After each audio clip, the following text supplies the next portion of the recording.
오늘부로 거제 대우조선해양에서 하청 노동자들의 파업이 48일째가 되었습니다.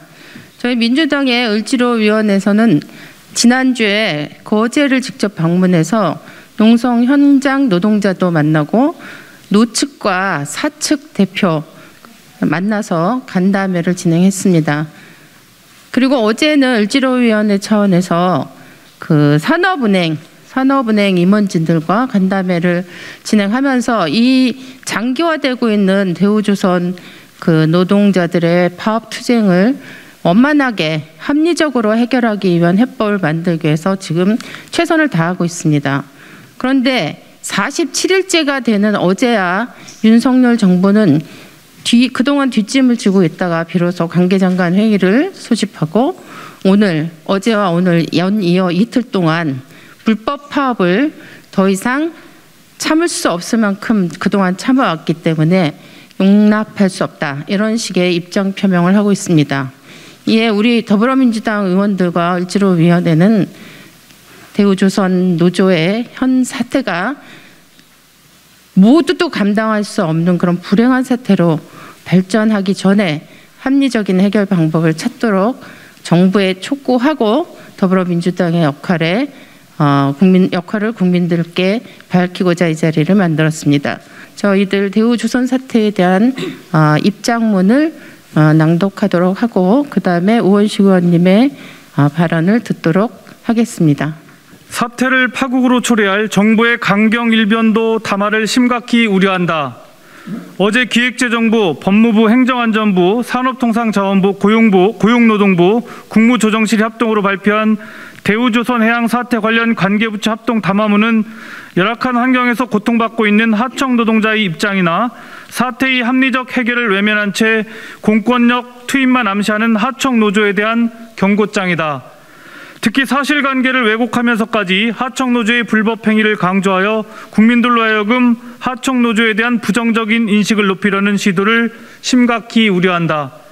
고용노동부가 지난 6월 23일 노사정 5자 간담회를 제안했으나 참석하지 않겠다는 의사를 밝힌 것은 하청노조가 아닌 원청사인 대우조선해양이다. 하지만 관계부처 담화에서 마치 하청노조가 대화를 무조건 거부한다는 편향된 인식을 드러내는 것은 심각한 문제이다. 윤석열 대통령은 대우조선해양 하청노조 파업과 관련하여 노사 관계에서 법치주의는 확립되어야 한다. 산업 현장의 불법 상황은 종식되어야 한다며 공권력 투입 가능성을 시사했다. 또한 윤석열 대통령의 지시에 따라 정부는 한덕수 총리 주재 아래 긴급 관계장관 회의를 열고 대우조선해양 사태 관련 관계부처 합동 담화문을 발표했다. 정부는 대우조선해양 사태와 관련한 원청사인 대우조선해양과 대주주인 산업은행을 비롯해 하청업체, 원청노조, 하청노조의 원만한 타결을 위해 노력해야 하나 오히려 갈등을 부추기고 있는 형국이다. 이번 대우조선해양 사태는 하청 노동자 저임금으로 인한 근로자 이탈과 점점 심각해지는 인력난을 겪고 있는 우리나라 조선업의 문제를 여실히 드러내고 있다. 조선업 호황 속 조선업 인력난 문제를 해결하지 않는다면 예견된 실패를 맞이할 수밖에 없다. 조선업 위기의 순간마다 하청 노동자 임금 쥐어짜기 방식으로 버텨왔던 고질적인 문제가 하청 노동자를 스스로 감옥 가두게 하고 거리로 나오게 한 것이다. 저임금으로 인해 숙련공이 떠나고 젊은 노동자가 찾지 않는 조선업의 근본적인 모순이 해결되지 않으면 세계 1위 조선업 국가 대한민국은 더 이상 존재할 수 없다. 공권력 투입으로 당장의 급한 불은 끌지 모르지만 강경 진압 과정에서 하청 노동자들이 극단적 선택을 하는 등 파국을 초래할 위험이 있음을 심각히 우려한다. 나아가 조선업 인력난의 근본적인 문제인 하청 노동자의 열악한 임금 구조를 개선하지 않는 이상 조선업 전체를 어렵게 만들 위험이 있음을 명심해야 한다. 불법, 형사처벌, 손해배상 책임 등의 공격적인 언사로 하청 노동자를 옥죄어서는 절대 대우조선 해양 사태를 해결할 수 없다. 2022년 7월 19일 더불어민주당 을 지키는 민생실천위원회. 앞서 우리 강민정 의원님께서 소개하셨던 것처럼 지난주에 을지로위원회의 의원들 10여 명이 대우조선 파업 현장을 찾아왔습니다. 현장에 가서 보니 참으로 참담한 상황이었습니다. 노동자 6명이 난간에 서서 철야 농성을 진행하고 있고, 한 노동자는 사방 1m짜리 철제 구조물을 용접으로 만들고 그 안에 스스로를 가두어 버리고 있었습니다. 건강도 걱정인데 사태 해결의 실마리는 좀처럼 잡히지 않고 있는 그런 상황입니다.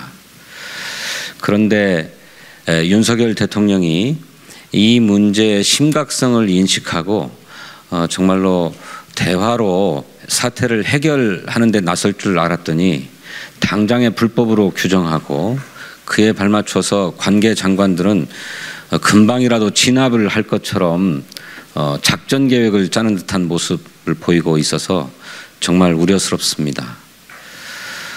현장을 둘러본 모든 분들이 똑같은 생각을 갖고 있겠습니다만, 만에 하나 경찰력이 투입된다면 인명이 위협을 당하는 그런 참말이지 언급하기 끔찍한 그런 상황을 예견할 수밖에 없는 그런 형편입니다.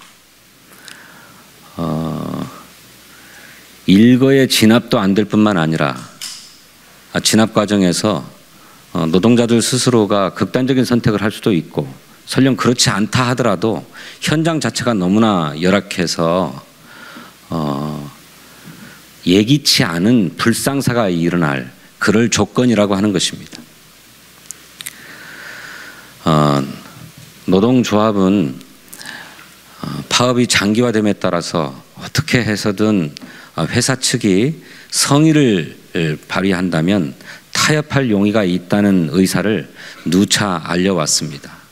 그래서 원청의 노사와 하청의 노사가 3차례, 4차례에 걸쳐서 협상을 진행하고 있다고 합니다.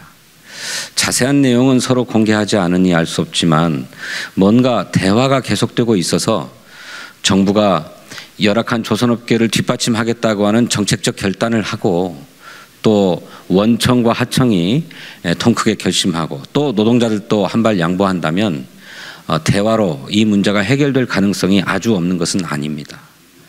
그런 만큼 강경 진압이니 불법이니 하는 문제를 앞세우기보다 대화로 이 문제를 해결하겠다고 하는 양측의 자세가 무엇보다도 필요한 시기다, 이렇게 생각하고, 정부는 노사 양측을 거중 조정하고 중재하면서 사태를 원만하게 해결하는 데 총력을 기울여 주시기를 당부하고, 만일 그를 위해서 필요한 일이 있다면 국회에서도 적극 협력해 나설 것이다 하는 점을 말씀드립니다. 오늘 을지로위원회가 이런 성명을 발표한 것은 자칫 정부와 대통령의 그릇된 인식으로 사태를 파국으로 몰고 갈 우려가 있기 때문에 이런 점을 엄중하게 정부에게 경고하고, 만에 하나 공권력을 투입하겠다고 하는 유혹을 가지고 있다면 지금이라도 그런 유혹을 싹 내려놓고 대화를 중재하고 대화를 통해서 사태가 해결되는데 모든 노력을 기울여 주실 것을 촉구하기 위함입니다. 여러 언론인들께서 이 문제에 관심을 갖고 정부의 적극적인 노력, 평화 중재 노력을 함께 한 마음으로 촉구해 주시기를 당부드립니다. 고맙습니다. 우리 성명 기자회견문에서도 이야기했고 우리 진성준 위원장께서도 말씀하셨습니다만, 이렇게 강제 진압을 하겠다라고 하는 인식을 가지고 이 문제에 접근하고 있는 정부에 대해서 정말 큰 유감을 표합니다. 대화를 하청노조가 하지 않았다 이렇게 이야기해야 되는데 그거 아주 잘못된 인식입니다. 사실 왜곡입니다. 그 노동지청이 대화를 하자고 오자 간담회를 제안했습니다. 노동지청과 원하청의 노사가 함께 협상은 아니고 간담회를 통해서 서로 인식의 폭을 넓히자 이렇게 제안을 했는데 그 제안을 거부한 것은 대우조선해양입니다. 원청사입니다. 그래서 대화를 누가 거부했는지는 이미 그런 객관적 사실이 있습니다. 그래서 하청노조가 대화를 거부했다라고 이야기하는 것은 왜곡이라는 점 먼저 말씀드립니다. 정부가 매우 미온적으로 하고 있는 것도 이번 과정에서 드러났습니다. 노동지청이 오자 간담회를 하자고 했는데 실제로 저희들이 내려가서 오자 간담회 그 틀이 좋다. 정부 노동지청이 이야기한 대로 오자 간담회 하자. 이렇게 얘기했더니 결국 실행된 거는 노동지청은 빠졌습니다. 사자 간담회가 됐습니다. 이 얘기는 뭐냐면 현장에 있는 노동지청이 그런 방식의 대화가 필요하다고 해서 오자 간담회를 제안했는데 갑자기 노동지청이 빠진 것으로 보면 정부가 이 문제를 어떻게 바라보고 있는지 대화하는 거 방해하는 거 아닙니까? 그런 점에서 하나 지적을 하고요. 또 하나 이 문제의 본질은 임금 문제입니다. 몇 사람의 임금 문제가 아니라 우리 조선업계의 아주 구조적인 문제를 이야기한 겁니다. 배를 만드는데 기술자들이 용접하는 이런 등등의 기술자들이 여기서 일하는 것보다 똑같은 기술력을 갖고 있는 사람들이 조선업 이 현장에서 일하는 것보다 육상 플랜트나 건설 현장으로 가서 일하는 게 훨씬 돈을 많이 받습니다. 지금 우리가 2016년에 조선업이 불황에 빠졌다가 다시 화랑으로 돌아서고 있는데 현장에 일할 사람들이 없다는 거 아닙니까? 일할 사람 좋은 기술자 없는 그런 조선업이 화랑으로 들어가 봐야 그게 잘 뒷받침이 되겠습니까? 좋은 기술자들이 들어와야 되는데 임금이 너무 적기 때문에 들어오지 않는다는 겁니다. 화랑이 되면서도 인력난을 호소할 수밖에 없는 이런 조선업계의 고민에 대해서 우리 정부가 인식해야 됩니다. 월급을 좀 더 올려줘야 됩니다. 그런데 이런 산업의 제일 국책은행이기도 하고 대우조선해양의 최대 주주이기도 한 산업은행이 완전히 손 놓고 있었습니다. 그저 저임금이면 저임금으로 유지되는 현장 이익을 조금이라도 더 빼먹으려고 하는 그런 생각인지 모르겠습니다만 이렇게 해서 우리 조선업이 지금과 같은 화랑을 유지할 수 없습니다. 저희는 조선업이라고 하는 우리의 크게 경쟁력을 갖고 있는 산업이 제대로 성장하기 위해서 임금을 좀 올려줄 필요가 있다는 그런 생각을 가지고 있습니다. 그래서 이 주장이 그렇게 무리하지 않습니다. 정말 산업은행도 제 역할을 못하고 현장에서 제 역할을 하려고 하는 노동지청이 간담회를 제안했음에도 불구하고 실제 실행되는 시기에 노동지청은 빠지는 지금 정부가 도대체 뒤에서 뭐 하고 있는 겁니까? 그렇게 하고 사실을 왜곡하고 공권력 투입하겠다는 거 이게 군사 독재 시절에나 볼 수 있었던 그런 일입니다. 현장을 빨리 해결해야 됩니다. 그래야 조선업이 살아날 수 있습니다. 아주 어떻게 보면 이 작업 과정에 아주 목줄 같은 데에서 농성하고 있기 때문에 저희들도 매우 안타깝습니다. 그걸 낮추기 위해서 정부의 적극적인 노력, 산업은행의 적극적인 노력, 원청의 적극적인 노력이 있어야 됩니다. 마침 오늘 하청노조가 요구사항을 대폭 낮췄습니다. 지난 2016년에 비해서 30% 올랐어야 됨에도 불구하고 그렇게 되지 못해서 30% 올려달라는 것이 지금까지 요구인데 오늘 아침에 요구 조건을 대폭 수정해서 지금 여력이 크게 많지 않기 때문에 올해는 5%만 올려달라. 내년에 10% 올려서 15% 올리자. 정말 대폭 양보한 아니고 전향적인 아닙니다. 현장의 문제를 빨리 풀어보자는 아닙니다. 이것도 수용하지 못하면 우리 정부는 그리고 원청은 산업은행은 이 문제를 해결하겠다는 의지가 전혀 없다는 겁니다. 그런 점에서 현장의 사정을 제대로 살펴보시고 이게 우리 조선업계의 앞으로의 운명이 어떻게 변해나갈 건지도 잘 살펴보시고 하청노조가 이렇게 이야기하고 있는 대폭 양보안에 대해서 적극적인 검토해서 이 문제를 빨리 해결할 수 있도록 정부가 나서십시오. 국민의힘에게도 이야기합니다. 똑같은 인식을 갖고 있는데 그렇게 해서는 안 됩니다.